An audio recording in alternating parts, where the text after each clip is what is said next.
आप देख रहे हैं रिपब्लिक भारत और ये है नीवा बोपा रिपब्लिक हेल्थ इंश्योरेंस स्टूडियो। आपको बता दें तमाम बड़ी खबरों और अपडेट्स का एकमात्र न्यूज सेंटर। मैं हूं आपके साथ सृष्टि पांडे और करते हैं शुरुआत और बात करेंगे अयोध्या की। आपको बता दें एक बार फिर से उत्तर प्रदेश के मुख्यमंत्री योगी आदित्यनाथ ने अयोध्या की भूमि से एकता का मंत्र दिया है। एक बार फिर से उन्होंने साफ कहा कि राष्ट्रहित के लिए हमें एक होकर रहना होगा। राम है तो राष्ट्र है और राष्ट्र है तो राम है। देश को मजबूत बनाने के लिए एकजुटता बेहद जरूरी है। तो बहनों और भाइयों, हमारे सामने बहुत सारे लक्ष्य हैं। एक चीज हम सबको इस बारे में ध्यान रखना होगा और वह इस बात को लेकर के रखना होगा कि किन कारणों से वे कौन सी परिस्थितियां थी कि समाज बटा हुआ था और हमारे पूज्य आराध्य देव स्थल अपमानित हो रहे थे।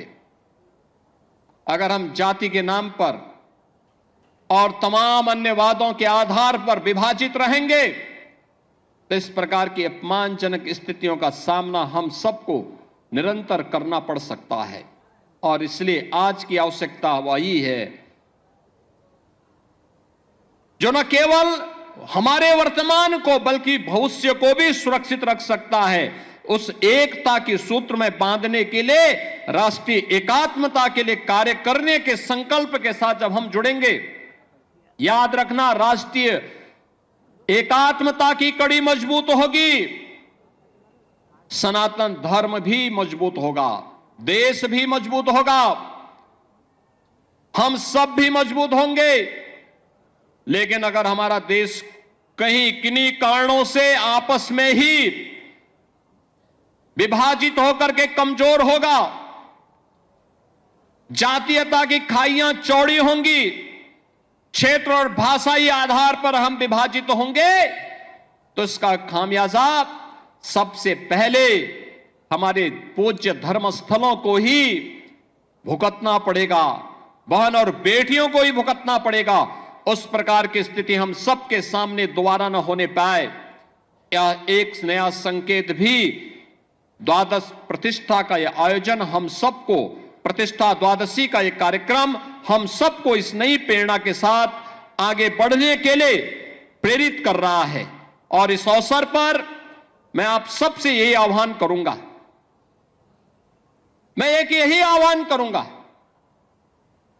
कि प्रतिष्ठा द्वादशी हम सबको राष्ट्रीय एकात्मता को मजबूती प्रदान करने के लिए आह्वान कर रही है। और प्रधानमंत्री मोदी जी ने प्राण प्रतिष्ठा समारोह के दिन, आज के ठीक 1 वर्ष पहले, देशवासियों से यही आह्वान किया था कि राम तो हमारे लिए राष्ट्र के प्रतीक हैं, राम है तो राष्ट्र है और राष्ट्र है तो राम है। दोनों को अलग करके नहीं देखा जा सकता है, दोनों एक दूसरे के पूरक हैं। उत्तर से दक्षिण तक, पूरब से पश्चिम तक,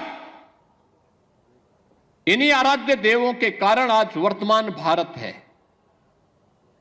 और इस नए भारत को आज जिस दिशा में प्रधानमंत्री मोदी जी के नेतृत्व में आज आगे बढ़ाया जा रहा है, इसके लिए हम सबकी जिम्मेदारी बनती है कि हम सब उस अभियान का हिस्सा बने, उस अभियान का हिस्सा बने। याद रखना, सत्य को अधिक दिनों तक